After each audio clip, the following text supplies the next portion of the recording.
Pues nada, Javier Rivas, la palabra es tuya. Muchas gracias. Muchas gracias. Bueno, como decía, el tema es un poco la reflexión en general sobre lo que es educación en bioética y las distintas oportunidades que se nos ofrecen en relación con esto, ¿no? Un poco el por qué, el para qué y el cómo educar en bioética. Educamos, formamos, voy a hacer un poco una disquisición entre ambos y hablar un poco de lo que son las perspectivas históricas y las perspectivas interculturales. Claro, hay cosas que a mí me llaman la atención porque algunos datos publicados, no sé si nos desalientan en este empeño de educar y de formar en bioética o al contrario nos promueven a llevar a cabo una acción mucho más directa, ¿no? Pues en un estudio realizado por Miguel Kotop, que quería investigar los cambios de actitudes morales de 79 estudiantes de medicina chilenos en distintos momentos de la formación, llegó a la conclusión de que a lo largo del curso se instalaba una progresiva erosión de las actitudes humanistas que eran sustituidas por una orientación profesional de respeto solo a las normas y los códigos, sustituyendo así la atención al ser humano por un compromiso de obediencia a un conjunto de normas deontológicas. Es decir, ¿qué puede suceder para que a lo largo de un curso los estudiantes que se van formando, donde la formación en ética es importante, vayan perdiendo esa perspectiva y al final se decanten solo por el cumplimiento de las normas y los códigos? Pero es que también en un estudio de la Asociación Norteamericana de Escuelas Médicas se comprueba como un importante número de estudiantes de medicina subestimaba las actitudes de respeto al paciente y sobre todo hacía prevalecer en sus vidas profesionales los valores que tienen que ver con la acumulación de riqueza personal, el éxito para escalar posiciones, y el otro quedaba como en un plano muy, muy secundario. Con lo cual, bueno, a mí me llama la atención esto. Es decir, que en dos ámbitos, en el ámbito chileno, en el ámbito americano, es verdad que estos estudios son un poquito antiguos, ¿no? Pero nos dan un poquito también, a mi modo de ver, la línea de, me hace pensar qué es lo que ha podido suceder en su momento en la formación de bioética y qué es lo que está sucediendo ahora. Yo no sé si fuéramos capaces de hacer una investigación parecida a esta, si llegaríamos a resultados parecidos. Yo creo que sí. Yo creo que en general, y en España y en otros, y luego voy a decir algunas de las razones por las cuales yo creo que nos decantamos más porque la gente cumpla con unas normas, unos códigos, y lo que es todo el conjunto de una actitud ética desde el punto de vista sanitario, tanto en medicina como en enfermería como en psicología, se haya ido perdiendo. Indudablemente, el modelo social en el que estamos también está influyendo de manera decidida todo esto. Por tanto, habría que ver un poco cuál es la utilidad de la enseñanza de la bioética. Bueno, algunos decían, es que estamos en un modelo equivocado de enseñanza y lo que hacen las universidades es que cada vez se forman a profesionales sin un compromiso con los valores, porque lo que interesa es que conozcan las tecnologías, conozcan los métodos diagnósticos, conozcan los elementos más instrumentales y no otra cosa. Porque al final, y así están también concebidos en general los estudios, por ejemplo, de medicina, enfermería probablemente sea un poquito diferente, se van formando profesionales que perciben a los pacientes como objetos de estudio académico, portadores de enfermedades, y ahí es donde se centra todo su análisis. Y se dejan un poco de lado, o bastante de lado, o casi se olvidan, salvo que haya un conflicto serio, los valores morales y las biografías. Quizás sea el momento de adoptar unos modelos pedagógicos que faciliten a los profesionales sanitarios tanto el conocimiento como el dominio de habilidades y actitudes que permitan hacer un reconocimiento de que el ser humano no solo tiene, el ser enfermo no solamente tiene una enfermedad, sino que tiene otra serie de elementos, de elementos humanitarios, de elementos subjetivos que conviene considerar y tener en cuenta. Morin, en el año 2001, y además me parece que es una frase muy adecuada, dice que la universidad lo que está formando son profesionales con la cabeza bien llena, pero sin embargo, no tanto con la cabeza bien puesta. Porque es más importante el acumular conocimientos, acumular información científica, que adquirir el sentido de lo humano que está padeciendo una enfermedad. Claro, yo una de las preguntas que me hacía es, en esto que estamos viendo, ¿no? en estos elementos, ¿estamos tratando de educar o estamos tratando de formar? ¿Hay diferencias entre educar y formar? Y cuando estudiamos, digamos, de manera conceptual, qué es lo que significa una cosa y otra, pues a lo mejor nos dan algunas claves para todo esto, ¿no? Me he ido a lo que serían las bases de lo que es educación y de lo que es formación, para poder entender algunas cosas, ¿no? La educación es uno de los pilares en la vida de la sociedad. Y se entiende como educación un programa de aprendizaje teórico en el que vamos desarrollando, o que se pretende desarrollar, un sentido del juicio y del razonamiento. Por eso la educación suele darse en etapas más, digamos, más inferiores de la vida, de más desarrollo, ¿no? Para que las personas, los niños, las niñas vayan adquiriendo todo esto. Pero también educación supone obtener unas calificaciones y un reconocimiento, y hace que alguien sea lo suficientemente capaz como para prepararse a sí mismo para pensar y resolver un problema. Y esto va a enlazar con algo que nuestro grupo de investigación creo que está tratando de dilucidar, que es cómo engarzar la deliberación en todo esto. Es decir, cómo podemos hacer que las personas se preparen para ser capaces de pensar y resolver los problemas. Y formación va a un aspecto mucho más práctico y capacitador. Y aunque haya cursos que pueden darse de una manera gradual y progresiva, normalmente se da o bien en un entorno empresarial, como hemos visto en muchas ocasiones, pero también en el entorno profesional. La diferencia con respecto a la educación es que es un proceso formativo que se basa fundamentalmente en entrenamientos, dependiendo de habilidades que se van adquiriendo en el entorno profesional para desempeñar. También lo que hace la formación es evaluar si se puede realizar o no la tarea, es decir, si esa capacitación que se le da la ha adquirido o no para poder desarrollarlo. Por tanto, es una educación dirigida a aprender una habilidad especializada y para obtener un certificado. Es un tipo de aprendizaje activo, normalmente es más corto en el tiempo y lo que se hace es enseñar a alguien cómo hacer algo. Claro, yo cuando veo estos dos conceptos, digo, claro, es que me da a mí la sensación, eso es un elemento muy personal y muy subjetivo que lo podemos discutir, que en líneas generales, dentro de la educación de bioética o de la enseñanza de la bioética, nos hemos ido más a un modelo de formación donde se han intentado dar herramientas capacitantes, por ejemplo, para resolver casos dentro de un comité de ética, que algo que tiene que ver con la educación, que es esa manera de replantearse y de pensar de manera autónoma en relación con los problemas que tenemos delante. Y probablemente un modelo de enseñanza de la bioética siga teniendo que ver con estos criterios de formación, ¿no? Bueno, este es un cuadro comparativo entre los dos, que yo creo que ayudaría un poco a entenderlo, ¿no? Por tanto, educamos o formamos, entendiendo que en todo esto también hay dos conceptos que tienen que ver con todo el elemento de aprendizaje, que es la pedagogía y la didáctica. Yo creo que también son elementos sobre los cuales a mí me parece que no se ha reflexionado lo suficiente, por lo menos a la hora de formar en bioética. Yo he formado en bioética, yo he estado dando clases en máster, en comillas y en otros, y no hemos, o yo por lo menos, yo personalizo, yo cada uno que mire, no he reflexionado suficiente sobre la pedagogía y la didáctica.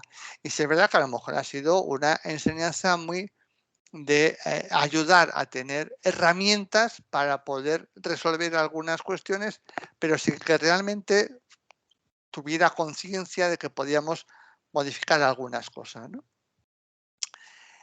Educar es cultivar y lo que hace es que actualiza lo que está presente en la naturaleza de la persona. Como sistema, educar también es un dispositivo dirigido a actualizar en cada uno las condiciones necesarias para llevar a cabo una vida moral y socialmente correcta.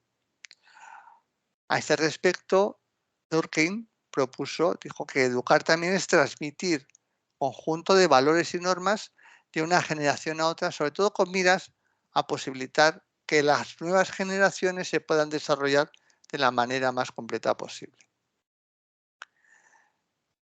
La pedagogía como acto de reflexión sobre la educación. La pedagogía es una reflexión sobre los fines de la educación y sobre los medios que uno puede poner al servicio de dichos fines. Y la pedagogía se va a nutrir de corrientes filosóficas, y eso sí que somos conscientes porque lo hemos trabajado también, desde la hermenéutica, la fenomenología, la pragmática, la filosofía social, la filosofía crítica. Desde la perspectiva de la educación, la pedagogía lo que hace es preguntar sobre la finalidad de la educación, pero la finalidad también en términos de libertad del sujeto. Y por ello trabajamos, o se debe trabajar en pedagogía, desde la naturaleza del individuo.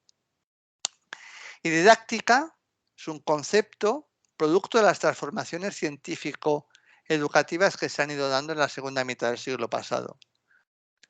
Como disciplina, estudia la génesis, la circulación y la apropiación del saber y sus condiciones de enseñanza y aprendizaje. Responde a la necesidad de la enseñanza de la ciencia y el lenguaje en la escuela y en el colegio y también en los ámbitos académicos, universitarios, etc. Pero sobre todo pensando en qué exigencias sociales y económicas se van a dar en una sociedad tecnológica. Y queramos o no queramos, los estudios sanitarios de medicina o enfermería cada vez están más teñidos de tecnología. Por tanto, estas perspectivas tecnológicas algunas veces también están, digamos, enmarañando todo el proceso de educación y formación porque terminamos o se pretende terminar en resolver problemas tecnológicos aportando algunos valores. Se va a trabajar sobre los aprendizajes de los contenidos, vigilando sobre todo cómo se apropian de estos contenidos y diseñando para ello dispositivos de cómo se transmiten los contenidos y qué estrategias se puede generar para transmitir estos conocimientos, ¿no? Y que de alguna manera se va a regir por el aprendizaje que vaya llegando a la persona. Aquí entonces tenemos dos figuras dentro de lo que serían los elementos formantes, que es el pedagogo y el didacta. Mientras que el pedagogo trabaja sobre la modificabilidad cognitiva, el pedagogo lo hace sobre las potencialidades del pensamiento. Por tanto, entiendo que quizá la pedagogía sí que llega un poquito más a lo que sería la esencia de este cambio que queremos llevar a cabo en la persona, en tanto que la didáctica, el didacta, lo que va a hacer es adaptar cognitivamente desde el punto de vista de conocimiento y de pensamiento a lo que se pretende hacer. El pedagogo reflexiona sobre las condiciones y la realidad de la educación y busca transformarla, y el didacta lo que hace es que busca sobre todo cómo aplicar la tecnología del aprendizaje, cómo provocar en cada estudiante el paso de algunas concepciones que pueden estar erradas o no ser correctas a concepciones de un determinado contenido disciplinar. Es decir, lo que hace es intentar sustanciar, fundamentar conocimientos ya, digamos, plenamente establecidos. El pedagogo sabe que solo pensando en las finalidades de la educación y en su lucha frontal con la fabricación es donde emergerá esta manera de hacer pedagogía. En tanto que el que es didacta lo hace desde el límite del método, desde la orquestación de los momentos, desde la manera singular de transmitir el saber. El saber del pedagogo es la resistencia contra la fabricación y el didacta es la astucia para lograrla. Es decir, el didacta lo que crea es elementos pues, como ladrillos de fabricación de una determinada, y lo que hace es, el pedagogo es todo lo contrario, intentar expandir un poquito más todo esto.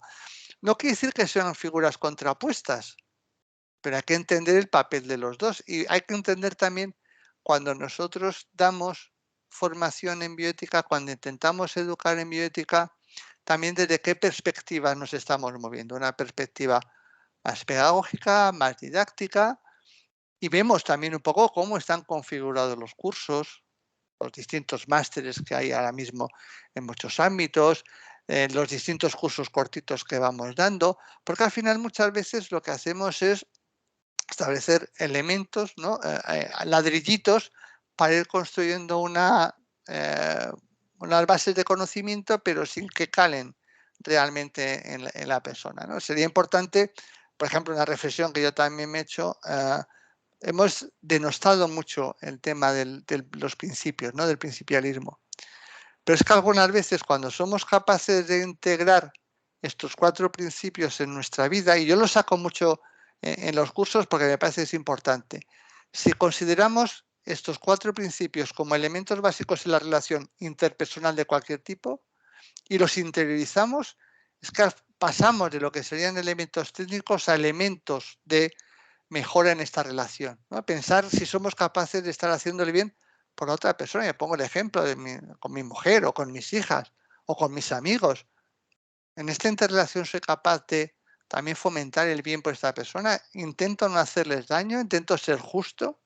Pero es que esas son actitudes que también deberíamos ir adquiriendo y que nos van transformando. Y ahí a lo mejor, y luego lo veremos, la deliberación va a tener también un elemento formal para esa transformación, incluso basándose en estos principios. El humus, es decir, el terreno en el que este cultivo, ¿no? Que dijimos que era educar, pues numerosos autores que trabajan en el tema de la formación ética consideran que el carácter moral básico del estudiante ya estaría estructurando antes del ingreso. Claro, lo cual nos lleva a decir, bueno, si ya está estructurado, ¿qué podemos hacer? Si ya viene con su bagaje ético-moral, ¿qué podemos hacer? Pues entienden, por tanto, que la educación no debe estar pensada para mejorar el carácter moral de los futuros profesionales, sino como un instrumento para proporcionar a aquellos que ya lo poseen conocimientos intelectuales y habilidades que les facilite mejor desempeño ético. Esto es una expresión de Eduardo de Sequeira, brasileño, también con amplios conocimientos en la formación, ¿no? Si ya el carácter está del estudiante, ¿no? Parcialmente estructurado antes de ingresar en la facultad, habrá que reconocer que una parte significativa de su formación moral será enriquecida o será adquirida durante la graduación universitaria, lo que generalmente será facilitado también. La tarea es compleja porque algunos discuten incluso la posibilidad real de educar desde el punto de vista de la bioética. Además, el desafío es muy grande, sobre todo si consideramos que los cursos universitarios siguen poniendo el énfasis en la formación técnica en menoscabo de la humanística. Y añadiendo a esto, que a nivel sanitario, medicina y en enfermería, las personas en estos valores éticos se forman también por inhibición, es decir, por contacto con las personas que los están formando. Y cuando llegamos a las clases clínicas, al periodo clínico de la formación, y estamos asistiendo en tercero, cuarto, quinto, sexto de medicina o en primero, ¿no? A partir del segundo cuatrimestre, del segundo semestre en enfermería, ya estamos realmente dentro de lo que es el ámbito asistencial y hospitalario. Por mucho que nosotros hayamos visto y hayamos aprendido y hayamos leído y hayamos estado en cursos de bioética, al final vemos cuál es la actitud de nuestros tutores, mentores, profesores, etcétera, y de eso también nos vamos enriqueciendo. Y voy a poner luego algún ejemplo histórico, pero que probablemente nos pueda ayudar un poquito a entender incluso en qué momento histórico se desarrolló la bioética en España y las dificultades que tuvo para entrar a formar parte de lo que sería un bagaje cultural mucho más real, ¿no? La bioética como área compleja y reciente no existe para su enseñanza, y no existe además para su enseñanza una tradición pedagógica específica y una experiencia didáctica consolidada. Eso también ha sido una realidad. Es decir, no hay ni una manera universal, ni unos elementos de generalización, tanto pedagógicos como didácticos, en los cuales poder anclarse de manera genérica. Porque lo estamos viendo en las distintas maneras de entender y de explicar y de transmitir los conocimientos, la educación y la formación en bioética. Y los que estáis más metidos ahora mismo en el ámbito universitario de manera continuada, al fin y al cabo mi formación en el máster era esporádica, dando varios temas o en otros cursos dando algunas, pero los que estáis en esta formación continuada y podéis comparar con otras universidades o tal, se puede analizar si realmente ha habido o hay o puede existir elementos pedagógicos y didácticos que puedan tener una consolidación que nos lleven a tener un proyecto de formación quizá un poco más global, ¿no? Claro, porque ¿sobre qué educamos? Yo creo que durante mucho tiempo la educación ha sido más en ética clínica sanitaria más que en educar en bioética. Porque, y sobre todo, analizando históricamente nuestro desarrollo, al final, yo cuando estudié teníamos medicina legal donde nos daban formación sobre todo en el código de ontología sanitaria y nos decían lo que se podía y no se podía hacer, un poco lo que le está permitido a un médico, no solamente legalmente, sino también desde el punto de vista ético, pero ético sin otras consideraciones, ¿no? Y con un trasfondo legal, legislativo muy importante. Y con un trasfondo también de una narrativa social que luego veremos que también ha tenido mucho peso. Y tiene mucho peso en cómo vamos configurando toda nuestra actividad, incluida la enseñanza, la formación en bioética, ¿no? Esa narrativa social va a tener mucha importancia porque en función de esa narrativa también vamos a hacer que el alumnado, nuestros receptores de la información, de la educación, de la formación, puedan interactuar de una manera o de otra. ¿Podemos hacer pedagogía en bioética? Pues lo que de alguna manera da sentido a las herramientas pedagógicas no es que los alumnos adquieran nuevos conocimientos y habilidades, aunque sean principios. Se trata sobre todo de esa transformación de nuestro ser, de algo mucho más profundo. Decía Freire, quien enseña aprende al enseñar y quien aprende enseña al aprender. Pero es que cuando lo llevamos a nuestro campo, en el ámbito de la educación, de la formación, de la enseñanza en bioética, enseñamos y aprendemos a deliberar deliberando. Por tanto, tenemos los conocimientos suficientes, la formación adecuada a los que estamos formando en bioética, a los que podéis formar en bioética, para transmitir esta deliberación. También depende de la calidad del diálogo que se es capaz de establecer, en este caso con los alumnos, ¿no?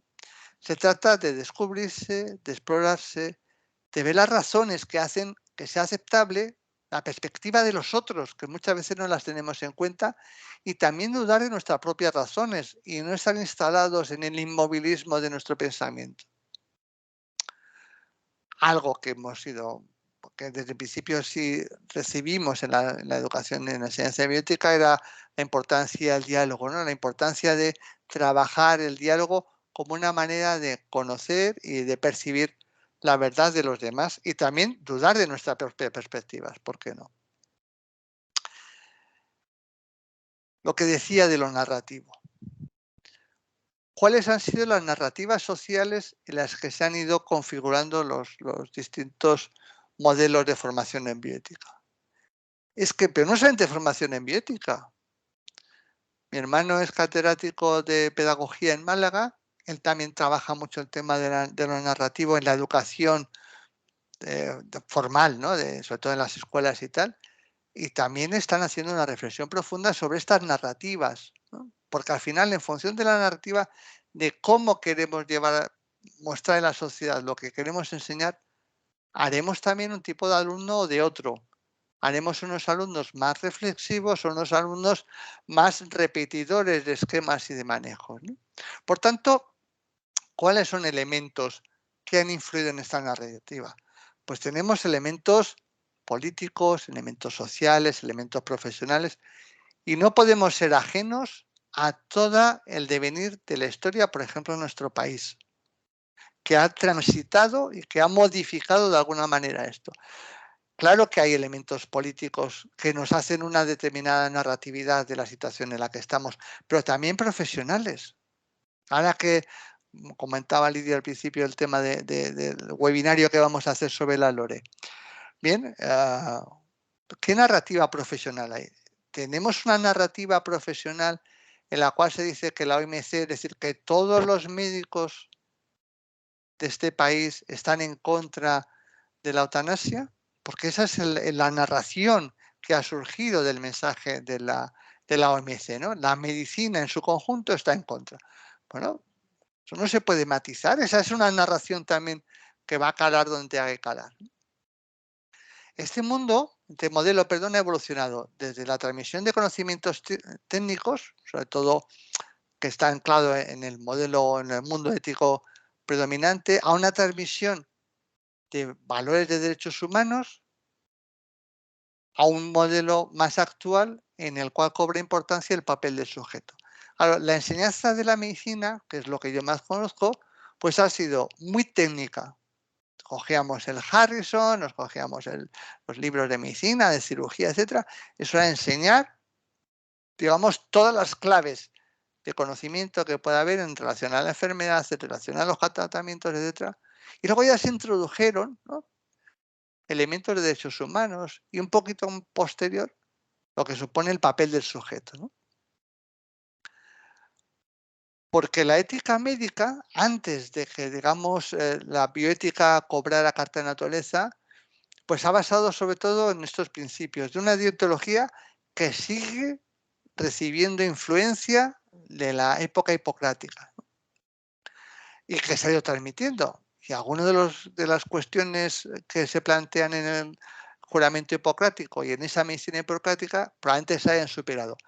Pero es verdad que sigue habiendo una ética médica que está al servicio de la salud, y lo digo como tal, ¿no? Salud, los médicos seguimos buscando la salud, que debe ser cierto, es decir, debe ser uno de nuestros objetivos, pero claro, no solo la salud, o la salud en función de una ética basada en la dignidad, y luego veremos también cada uno cómo se puede ver cada uno cómo ha interpretado la dignidad y lo que supone la vida. También ha sido una ética que afronta el misterio del dolor y la muerte como un hecho misterioso y al mismo tiempo natural, y por tanto al cual hay que darle una respuesta. Y es una ética que no se ausenta de la vulnerabilidad, sino que puede estar al lado del paciente incurable. Y esto ha sido un poco más novedoso, ¿no? Esta presencia al lado del paciente incurable, aliviando, porque hasta hace relativamente poco, históricamente hablando, llegado a determinado punto de evolución de la enfermedad, se hablaba del desahucio del paciente. El paciente quedaba desahuciado porque ya no era posible tratarlo. Y eso hacía que el médico se retirara. Y estoy hablando de no más de los años 50 del siglo pasado, de los años 60, ¿no?, 70 incluso, es decir, hasta que llegan los cuidados paliativos y tenemos otra manera de entenderlo, ¿no? Pero la ética médica, de alguna manera, decía, y basándose un poco en estos principios hipocráticos, aquello que no puedes mejorar, si lo tocas lo puedes empeorar. Entonces, abstente.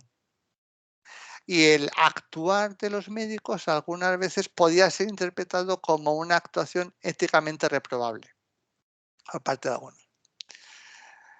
Cuando hablamos de la cultura y de esta narratividad, claro, hay dos modelos que digamos que han tenido más fuerza, ¿no? Por un lado, la perspectiva angloamericana, fundamentalmente principialista, que ha tenido una base importante en el fundamento de la valoración del principio de autonomía, es individualista y fuertemente centrada en microproblemas. Y el principio de autonomía podemos entenderlo desde que el juez Cardozo, en 1914, dice que cualquier intervención sobre el cuerpo de una persona sin su permiso es una agresión. Y luego ya se definió y se manifestó mejor con el informe Belmont y con los estudios de Bicham y Children, pero claro, a principios del siglo pasado, hace más de 100 años, ya cobra importancia este concepto, que viene del mundo angloamericano. Sin embargo, la perspectiva europea se centra más en la dimensión social de la persona. La atención sobre todo a la moral colectiva, centrada más en macro problemas que en micro problemas y con una fuerte predominio, un fuerte posicionamiento teniendo como base el principio de la justicia.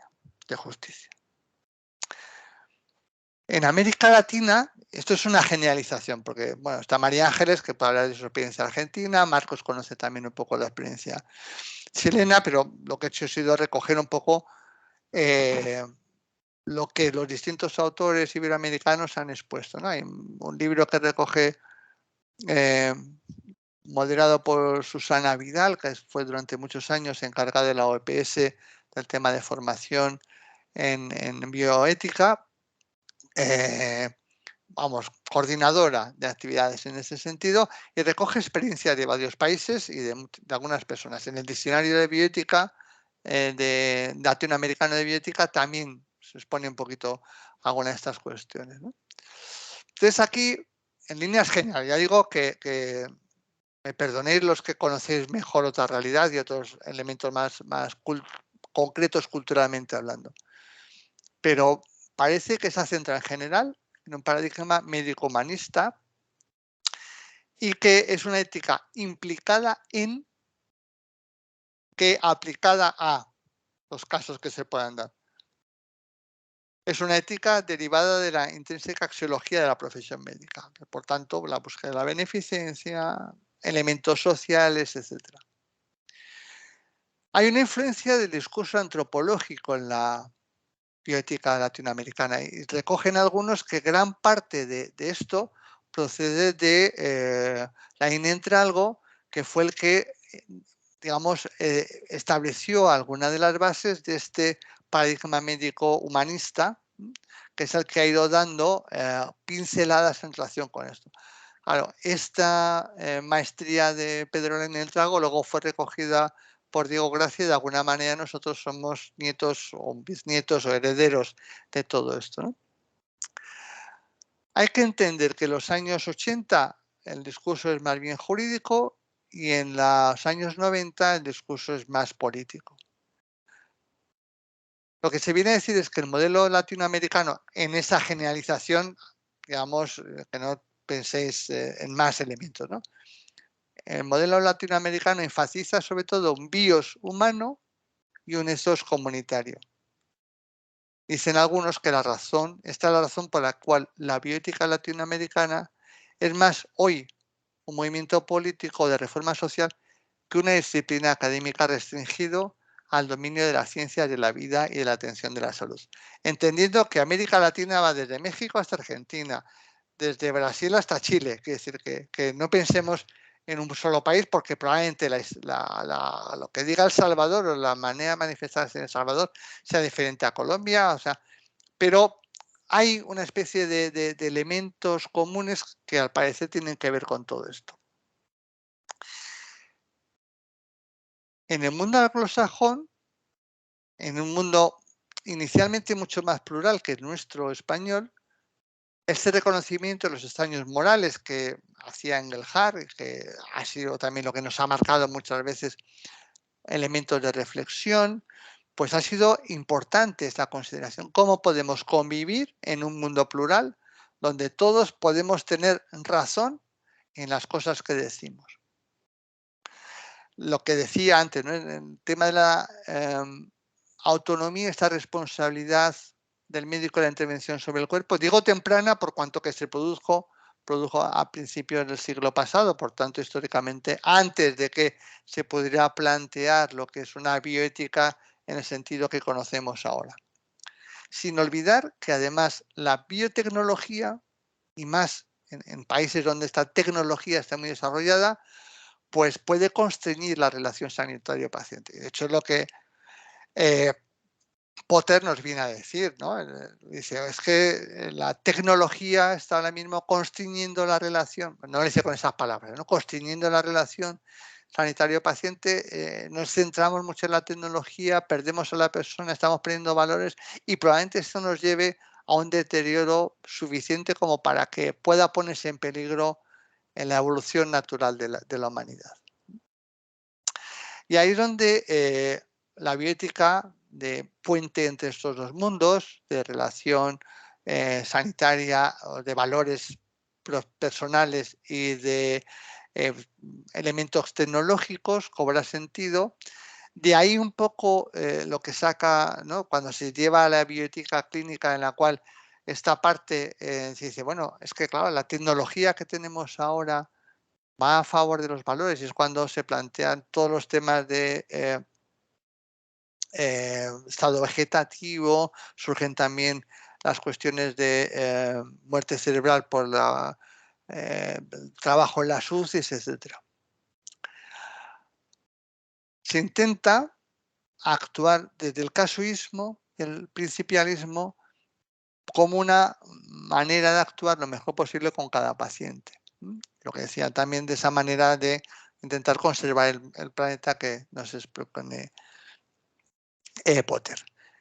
En España, pues a mí era una cuestión que me hizo reflexionar. En el workshop que tuvimos a finales del curso pasado, en junio, Mabel Marijuán, que hizo también un recorrido histórico, dijo una cosa que era muy importante. Claro, en medicina, hasta los años 80, hasta el año 78, que era cuando ya dejaban de hacerlo, yo tuve como asignaturas, teníamos religión, teníamos política y teníamos gimnasia.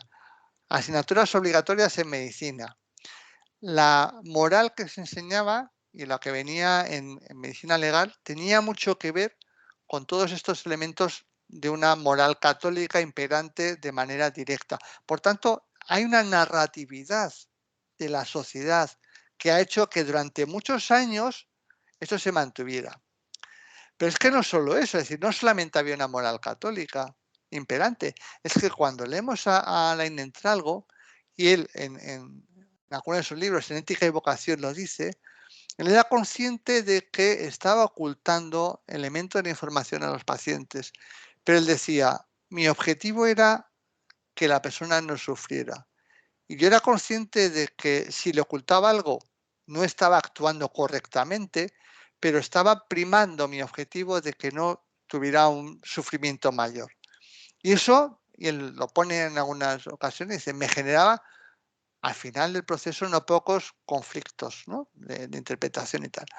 Por tanto, bueno, pues y hombre, ¿quién nos dice que Marañón ha tenido una influencia tremenda en una cantidad de médicos que luego han sido los que nos han ido formando a nosotros? Es decir, toda una generación de médicos que se formó con los libros de Marañón, con las explicaciones de Marañón, con la interpretación de Marañón de la medicina, han sido con lo que se han formado los médicos que a mí me han enseñado medicina y que a mí me han enseñado los valores de la medicina. Por tanto, hacer también esa transformación no ha sido fácil. Y cuando queremos decir es que la medicina, los médicos, no, ¿de dónde partimos? ¿Cuál ha sido? ¿Y cuáles han sido los elementos formativos y educativos? En España, el reconocimiento de los derechos de los pacientes llegó tarde, porque en 1974 se hizo un proyecto de ley que no, donde venía la Carta de Derechos y Deberes, que no salía a la luz. Por tanto, fue fallido. Ya en el año 76, con la Ley General de Sanidad, se cobra carta de naturaleza. Y aquí sí que tiene importancia el tema de los derechos, ¿no? De los pacientes y cómo se pueden ejercer. También, como hemos ido transitando hacia unas políticas liberales o neoliberales, donde se fomenta el poder del individuo frente al Estado, eso cada vez está teniendo más fuerza, ¿no? Y hay grupos que lo están, grupos políticos o personajes políticos que lo están fomentando. Nosotros somos receptores en nuestra comunidad de alguna de estas propuestas, ¿no? Hemos pasado una moral heterónoma, es decir, religiosa, en el sentido de que todo dependía de un Dios al cual debíamos, ¿no? Y eso ha sido un mensaje que se ha ido transmitiendo de manera habitual, a una moral en la que dice, no, lo importante es la autonomía de la persona, la capacidad de decidir de la persona, pero también cómo, qué herramienta le vamos dando, ¿no? y se pasa de enseñar una deontología médica o enfermera a bioética. Esa transición es la que algunas veces no sé si se ha hecho correctamente o si hemos tenido los elementos pedagógicos, didácticos suficientes para hacer esa transición.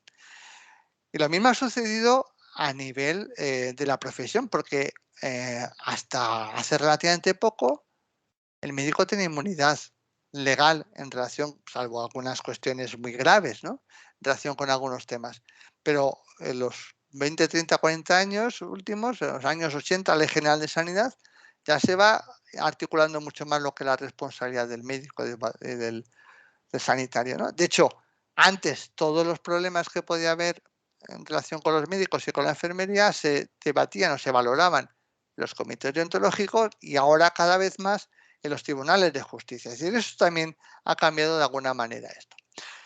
¿Y cuál es la finalidad de los estudios? ¿Para qué nos formamos? ¿No? Algunos dicen, bueno, lo que nos aporta son barnices humanísticos en un currículum personal y ya con eso estamos satisfechos. Algunos dicen, no, es que estamos dando herramientas para facilitar una cualificación que permita que las personas puedan formar parte de los comités éticos del hospital y por tanto lo que estamos dando son como elementos de reflexión, pero sin que esto suponga un cambio. Estamos dándoles como el pensamiento diagnóstico en medicina, pues eso sería el pensamiento ético para poder ayudar a tomar decisiones, pero desde fuera, desde, digamos, el elemento externo que está analizando el caso sin estar realmente implicado. Entonces, en estos casos, claro, nos basta con una bioética descriptiva, casuística. Pero si lo que queremos es, y en la expresión que decía también, que recoge Diego Gracia, recogiendo también elementos socráticos que luego veremos, si de lo que se trata es de derivarnos a una transformación personal, a una metanoia, a una conversión, que lo que hace es que lleva a incorporar los valores éticos en la cotidianidad de las actuaciones sanitarias. Como yo decía antes, si, por ejemplo, estos 4 principios, y no voy a entrar en su análisis, pero si fuéramos capaces por lo menos de transmitir que en nuestra relación tenemos que respetar a las personas, tenemos que hacer el bien, tenemos que evitar el daño y tenemos que actuar con justicia, pero desde nuestra interioridad y no desde lo que nos venga desde fuera, a lo mejor sí que la bioética va teniendo sentido. Porque los objetivos han sido bien transmitir conocimientos, ese cambio de actitudes y comportamientos en el desarrollo de la profesión, en la relación médico-paciente, así como el cambio en los modelos de atención médica, transmitir valores necesarios y apropiados para los profesionales. Dice Lidia en un libro de investigación en bioética, editado por la Universidad de Juan Carlos, es promover un cambio de actitudes cuyo fin último no es solo la resolución de conflictos, sino también y de modo más importante la mejora de la calidad asistencial. Cambio de actitudes que va a llevar aparejado otros elementos, ¿no? Frances Abel también en su momento desarrolló esto y Diego Gracia habla de 3 pasos: fundamentación, metodología y aplicación, ¿no? Conocimientos para un cambio de actitudes, conocimientos para la transmisión de los valores éticos. Líneas generales de la enseñanza en bioética, pues por un lado, ¿cuáles serían? Dice, se trata de los presupuestos fundamentales de las condiciones sine qua non se podría enseñar bioética.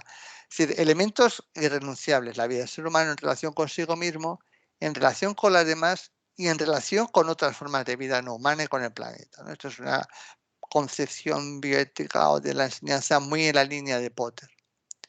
Pero también en el ámbito de la relación con el otro, con los otros, tener en cuenta que ya no podemos hablar de una ética de alcances universales. La universidad ha de ofrecer una bioética que ya no se mueve en el nivel de las ideas, solamente en el nivel teórico, sino que tiene que ir un poco más allá. Una bioética que incluya esta prudencia aristotélica, el discernimiento humano de los casos concretos de los problemas y también que incluya el nivel emotivo, narrativo de creencias, porque una ética aplicada ha de incidir también en la vida que es real, en todo caso. Hay modelos, un modelo doctrinal que pone sus énfasis en verdades indiscutibles y eso también lo hemos visto todos. Hay personas que enseñan bioética dando criterios inamovibles, dogmas verdaderos cuyos contenidos son correctos y por tanto no se mueven de ahí. Es un discurso de reglas que no admite discusión. Un ejemplo, que algunos lo han leído y lo han visto, pues es el Manual de Bioética de Leo Grecia, es obispo del Vaticano y también una persona muy introducida en todo el ámbito de la bioética. Y su manual era fórmulas en relación con todo estos dogmas que eran inamovibles.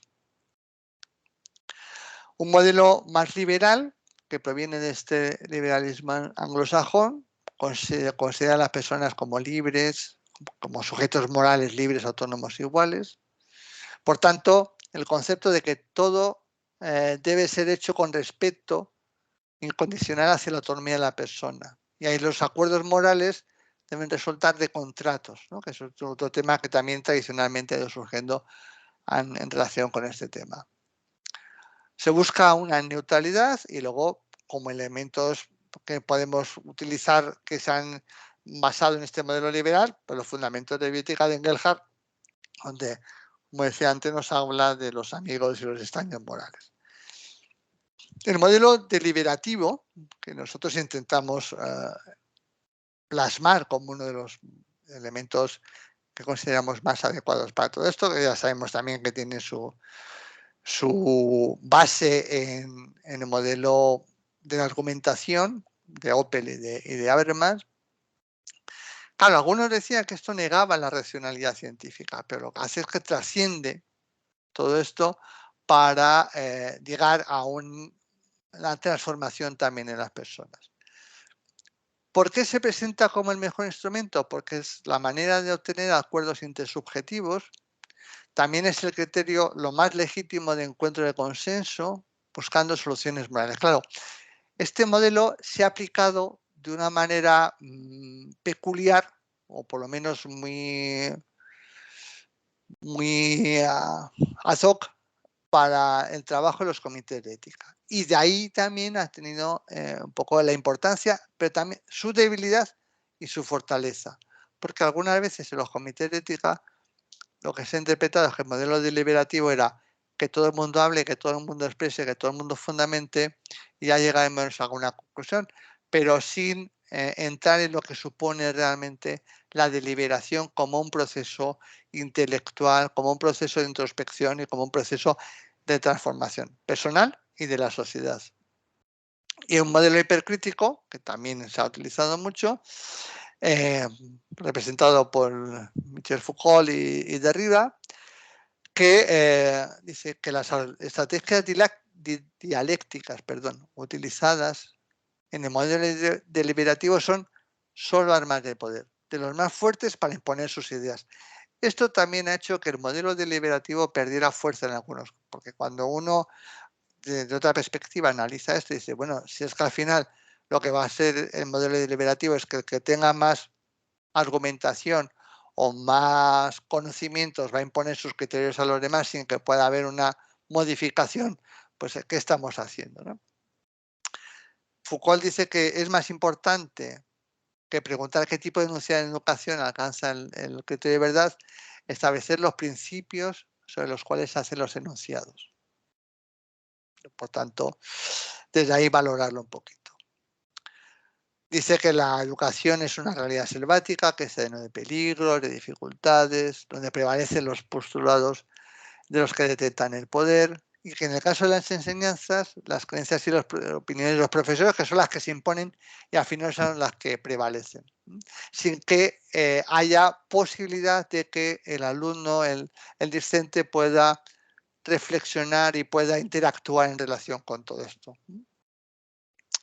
La idea central es que ninguna práctica discursiva o pedagógica es intrínsecamente liberadora y que por tanto no tiene sentido, ¿no? Bueno, de alguna manera lo que hemos visto es que se han ido enfocando o bien desde un punto de vista teórico más historicista y descriptivo o casuístico o un enfoque humanístico integral. Este enfoque historicista se basa en intenta generar, o sea, generar una cultura bioética que puede considerarse positiva y hasta necesaria y que cumpliría con los objetivos de una enseñanza, pero no en una educación. Es decir, nos dan elementos formales para poder tomar decisiones, pero no nos cultivan, no nos modifican de alguna manera nuestro ser, ¿no?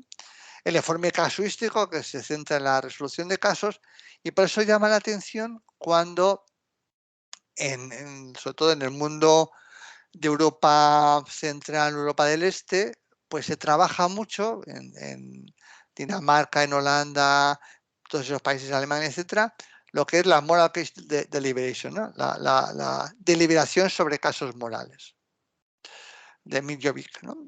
Y su grupo. Bueno, al final ese modelo de deliberación que nos propone es el adecuado, ¿no? Pero termina yendo un poco a este modelo casuístico, ¿no? De intentar encontrar soluciones a los problemas según se van presentando en cada caso. Por tanto, aquí la bioética resultaría en esa actividad práctica para solucionar mediante el consenso los conflictos éticos y que se desconecta de alguna manera de la disponibilidad de la verdad, de alcanzar el bien, por tanto, de un posicionamiento ideológico que pueda ser discutible. Y este enfoque humanístico integral, en el sentido de fomentar una educación y no solamente una enseñanza, porque implica un elemento formativo mucho más completo, mucho más complejo y de mayor alcance, y que nos va a conectar también con los fines de la actividad profesional y también con los fines últimos de la vida. Un buen profesional sabe que tiene el deber de realizar correctamente su tarea, su labor profesional y no se escapa que este buen hacer profesional no se reduce solo a hacer bien técnicamente lo que le corresponde como médico. Esto pasa por el cumplimiento de unos deberes éticos y deontológicos formados en bioética o en ética con unas bases de pensamiento ético en los fundamentos de la decisión. Y requiere también entender los procesos que la razón práctica humana realiza de forma habitual, sus fines, sus principios, es decir, dominar lo que serían las reglas de la ética general. La ética sigue siendo una asignatura muy subjetiva, con formatos de evaluación que no permiten medir los conocimientos incorporados. Esta es una de las críticas que se hace en general en la enseñanza y en la formación en bioética y en la educación en bioética. Al final dicen, bueno, pero es que no tenemos unos elementos formales de evaluación suficientemente objetiva. Claro, porque cuando queremos analizar esto, ¿qué hacemos? Ponemos un examen tipo test, donde, ¿no? Tipo MIR, donde vamos diciendo ante este caso qué principios están implicados y poco más, o cuáles serían, o trabajamos con los alumnos, o como en algunos lugares se hace para incorporar a alguien al comité de ética, se le pone un caso para que pueda defenderlo delante de los otros miembros del comité y, por tanto, valorar su capacidad de pensamiento, su capacidad de crítica, su capacidad de interpretación de los elementos. Podemos entender que se necesitan más estudios para entender la relación que hay entre los métodos utilizados para enseñar bioética y las actitudes y prácticas de los estudiantes de medicina, enfermería y también los resultados a largo plazo. El principal mensaje que se desprende de una revisión que se ha hecho es que el estudio de la bioética en los cursos de medicina no tiene unos parámetros curriculares mínimos a nivel universal en el mundo. Es decir, no es lo mismo hablar de bioética en España, en otros países de Europa, que en Estados Unidos, que en Hispanoamérica, que en Japón, donde tienen también modelos de medicina más occidental. ¿Cuáles serían estos elementos curriculares mínimos que debían contenerse, ¿no?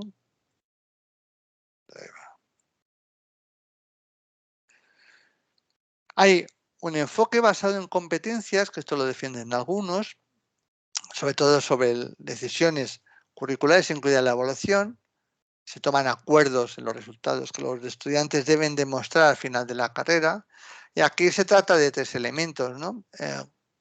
El cognitivo, es decir, lo que saben, pero también el desarrollo de habilidades o destrezas, sabe hacer, actuar, y sería, por ejemplo, el desarrollo de cómo llevaría a cabo una sesión de deliberación ética en un caso determinado, y también el saber ser. Es decir, si también en lo personal esta persona, digamos, lleva un modelo de actuación que sea ética. Eso se puede analizar cuando están los tutores de los MIR, ¿no? de los hospitales, los que están a cargo de los médicos o de los enfermeros y que están haciendo su especialización.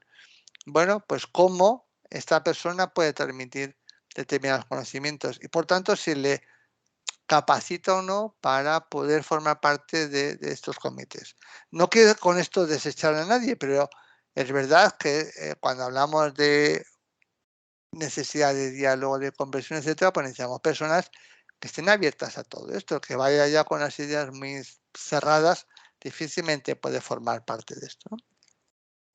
Algunas propuestas que se han hecho, ¿no? Pues, Torres Martínez dice, el intento de instaurar un nuevo paradigma de orden bioético de la ciencia y la tecnología surge ante la necesidad de establecer una normativa ética de las innovaciones en investigación que afectan a seres vivos.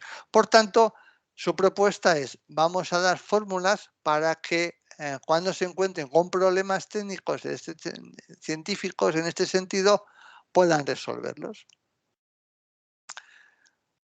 Algunos establecen una mayor relación entre la filosofía, la ética y la bioética, sobre todo cuando tienen en cuenta que la filosofía ha desempeñado un papel fundamental en el desarrollo de la bioética, citando además la definición de Reich, ¿no? de la bioética como el estudio de la conducta humana en el área de las ciencias de la vida y de la salud, examinada a la luz de los valores y los principios, tal y como está recogido en la enciclopedia de bioética, ¿no? Ahora aquí surgen las preguntas, ¿no? ¿Cuáles son esos valores? ¿Cuáles son los principios morales? ¿Son universales? ¿O son universales solo en nuestro ambiente y no en otros? León Correa, también de Hispanoamérica, dice que la bioética es más que deontología profesional o ética filosófica, ya que busca una mirada más amplia, interdisciplinar, pero contando con un estatuto epistemológico propio. Sobre la epistemología, el estatuto epistemológico de la bioética también se ha publicado algunas cosas y en ese libro de investigación que nombraba antes, coordinado por Lidia y por Tomás, la Universidad de Juan Carlos, había también trabajos en relación con el estatuto epistemológico y en nuestros congresos de bioética también, sobre todo más al principio, han sido temas que se han trabajado. León Correa recuerda que el objetivo práctico de la bioética, entendida como ética muy particular y aplicada, y la necesidad de formar profesionales para la actuación en distintos ámbitos. Cita a Diego Gracia cuando ubica la bioética o la ética básica como fundamento de los juicios morales y en modo de cómo estos juicios pueden fundamentarse. De ahí que la ética, la deontología y la legislación son las bases para elaborar posteriormente la bioética. Claro, eso tiene sentido cuando nosotros analizamos el método deliberativo en la propuesta de Diego Gracia. Se habla de hechos, de valores, de normas, de curso de acción, etcétera. Cómo estos tres elementos están presentes. Es decir, vamos a ver la ética en los valores que están en cada situación, pero también analizamos los digamos, elementos formales de la deontología de las obligaciones que como sanitarios tenemos, pero también lo comparamos con las normas en último momento. Susana Vidal, como decía, ¿no? Coordinadora de planes de formación, recuerda que los inicios de la enseñanza de la bioética fue necesario lidiar sobre todo con la fuerte influencia que tenía la enseñanza de la ética médica, ¿no? Lo que yo decía también al principio. Es decir, la bioética ha tenido que competir con la ética médica y ha tenido que ir relanzando, redefiniendo elementos novedosos que en la ética no entraban, ¿no? Sobre todo en relación con la tecnología, etcétera. Y también, aunque contara con elementos en ese sentido, pero alejándose un poquito de lo que sería la deontología y la medicina legal estrictamente. Y sostiene que es necesario un marco ético normativo que pueda ser compartido por todos o por la mayoría, sobre todo para hacer posible una convivencia democrática en un marco de respeto y tolerancia. Como complemento, y en base a este proceso educativo, se requiere dar legitimidad a la actuación de acuerdo con los valores comunes, para lo que no es suficiente la transmisión de conocimiento, sino la promoción de actividades que también legitimen estos valores, ¿no? Azucena Coseiro, que muchos conocemos bien, que formó parte, ¿no?, de las primeras promociones del máster y que luego se ha dedicado a la docencia en bioética, habla de que en artículos dedicados expresamente a la educación en bioética, la etapa preclínica o básica, se debe enseñar una bioética básica, cuyos contenidos giran alrededor de la ética, la relación clínica, es decir, cómo surge, qué significa que la bioética es una bioética cívica, cuáles son los principios de la bioética, qué significan los modelos de relación clínica, cuáles de ellos permiten el respeto del paciente y sus derechos, cuál es el proceso de consentimiento, cuáles son los elementos de consentimiento, cómo se razona metodológicamente. Claro, pero esto puesto así puede ser muy parecido a cuando nosotros explicamos las partes de la célula o cuando explicamos una determinada enfermedad en la que hablamos de la etiología, de los mecanismos de transmisión, de las alteraciones orgánicas que se producen, de los síntomas que va teniendo la persona, pero ya está. Si no entramos en mucho más. Habla también de una enseñanza práctica, que no se circunscribe exclusivamente a identificar problemas éticos, ubicarlos, ¿no?, bajo el paradigma de los 4 principios. Al igual que la actividad clínica, es preciso desarrollar habilidades específicas sin las cuales no es posible resolver fundamentadamente los problemas que se plantean en el ámbito de la relación clínica actual. Es necesario adquirir destrezas y aprender a deliberar como la manera de capacitar a los alumnos de pregrado en este ámbito de conocimiento. Pero yo digo, haciendo a mi modo de ver, una inmersión de la persona. No es solamente un barniz que se pueda dar, un envoltorio que se le pueda poner al alumno, sino que deberíamos ser capaces de que este proceso de liberación se lleve a cabo de manera inmersiva de la persona, y ahí sí que habilidades pedagógicas y didácticas son importantes para ella, ¿no? Diego Gracia habla de 2 enfoques que son interesantes que recordemos, ¿no? Esto también está recogido en la Asociación de Bioética. Uno de los primeros escritos que se hicieron era Educar en Bioética, que coordinó Pablo Simón, y bueno, pues Diego Gracia intervino también, lógicamente, en este texto, y hablaba de enfoque pedagógico y enfoque socrático, ¿no? El enfoque pedagógico en los diseños docentes, los objetivos, los programas, porque lo que hemos estado viendo también. Y él dice, pero lo importante es un enfoque socrático que provoque en el sujeto esta transformación, esta metanoia, esta conversión. No supone renunciar a lo anterior, sino que supone complementarlo con las actitudes, supone incardinarlo en una auténtica formación profesional y personal, también como una apertura ética a la responsabilidad. Yo creo que tenemos que ser conscientes que en las carreras, sobre todo sanitarias, ¿no?, donde hay una interrelación personal muy importante, donde al final nuestro objetivo de actuación va a ser con personas, tenemos que buscar un desarrollo en lo profesional, en conocimientos, pero también un desarrollo personal. Si la pregunta clave es, ¿cómo voy a ser capaz de relacionarme con otra persona que está en una situación vulnerable? Si esa pregunta la hiciéramos al principio, cada uno de los que hemos estudiado medicina, enfermería y otras ciencias clínicas, pues a lo mejor podríamos haber mejorado, haber cambiado en esto. Pero si al final lo que nos quedamos es cómo ser capaz de reparar un cuerpo que está dañado sin otras cosas, pues ahí es donde también algunas de estas cuestiones quedan, ¿no? Adela Cortina dice, claro, es que en esto nos encontramos o el modelo adoctrinador, que nos ha pasado en muchas ocasiones, el alumno es pasivo, escucha, absorbe, ¿no?, una especie como de cheque bancario en el cual se va depositando saberes, o el modelo educador, promoviendo una reflexión crítica, la argumentación de las razones que son consideradas adecuadas y que por tanto es capaz de comprender, asimilar y de buscar por sí mismo. Sería conveniente enseñar a conocer, pero sea a nivel general, ¿no?, pero que tiene también su aplicación directa en el ámbito de la bioética. Enseñar a conocer, es decir, que la gente disfrute aprendiendo, que seamos capaces de dar elementos para que la gente goce con el aprendizaje, adquirir instrumentos de la conversión de conocimiento, aprender a aprender para continuar incorporando nuevos conocimientos, pero también enseñar a hacer, pero no solo oficios o técnicas, sino también habilidades de comunicación, habilidades de relación para relacionarnos con las otras personas.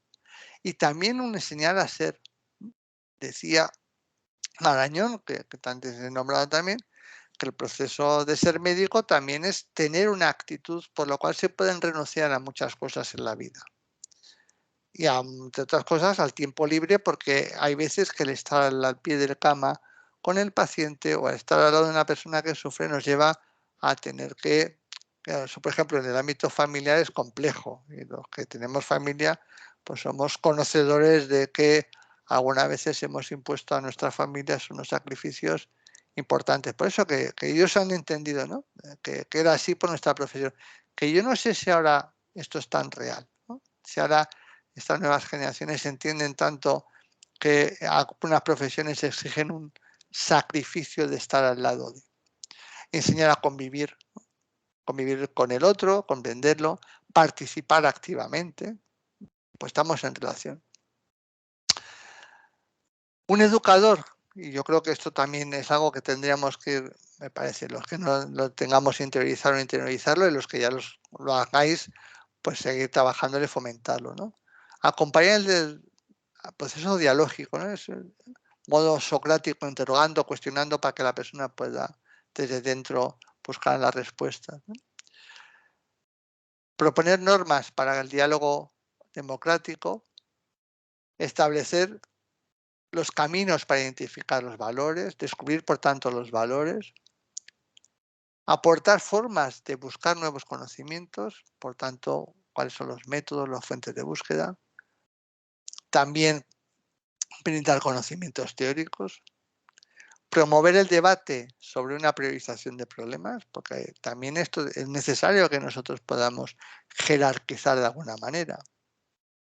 Invita a identificar posibles vías de solución, interrogar sobre la justificación de las alternativas, cómo argumentamos, y promover también que esta argumentación se pueda hacer en pública defensa, porque muchas veces si nos quedamos solo con nuestro argumentario, pues poco valor estamos dando a la sociedad si no somos capaces de defender estas ideas.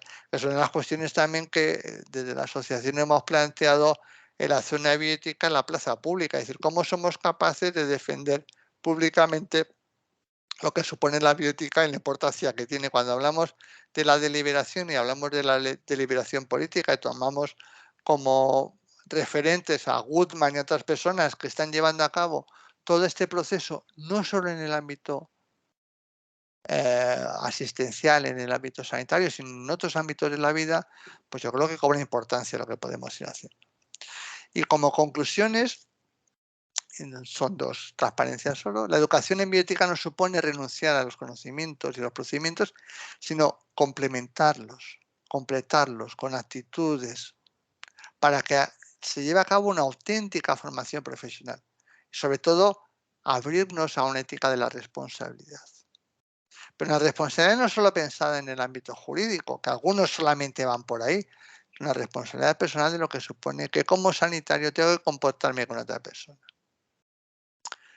Aunque la bioética tiene que tener una dimensión práctica, porque tenemos que tomar decisiones para casos concretos, pero lo que importa es cómo trabajamos de manera racional todo esto, ¿no? Cómo somos capaces de dar un poquito la vuelta a estos elementos para que también calen nosotros. Y para ello es preciso una reflexión deliberativa, de fundamentación y en la aplicación. Porque la deliberación tiene importancia y nosotros en eso nos basamos en nuestra investigación y queremos ponerlo en valor y queremos darle el énfasis que tiene, ¿no? La bioética como la ética no puede enseñarse como tal más que indirectamente, ya que tiene que ver con actitudes y con el carácter de la persona y no solo con conocimientos y habilidades. Por tanto, se propone que hace una enseñanza basada en el modelo deliberativo. Se considera fundamental y que va dirigido no a la resolución de problemas, sino a cómo deliberamos. Y cómo deliberamos no es simplemente exponer un grupo sus ideas sin más y luego por consenso buscar la que nos parezca más adecuada. No, supone un proceso mucho más profundo. Un método que además nos remueve por dentro, ¿no? Nos transforma de alguna manera desde esta propuesta socrática. Vamos a cambiar desde esta educación y además nos debería llevar a ser más libres. Más importante que ofrecer a los estudiantes modelos de moralidades absolutos será transformarlos en ser capaces de gestionar el arte de deliberar con prudencia frente a conflictos de ideas que emergen en un pluralismo moral de ideas postmoderno. Y por último, hay un homenaje a Lidia, que para eso es nuestra presidenta y la que conozco un poco en el seminario, pero me parece que esto no es tan irreal, que la enseñanza se dotar de herramientas cognitivas, emocionales, habilidades y actitudes para poder afrontar el problema. Y siempre la enseñanza, y esto yo creo que tiene importancia, tiene una dimensión utópica.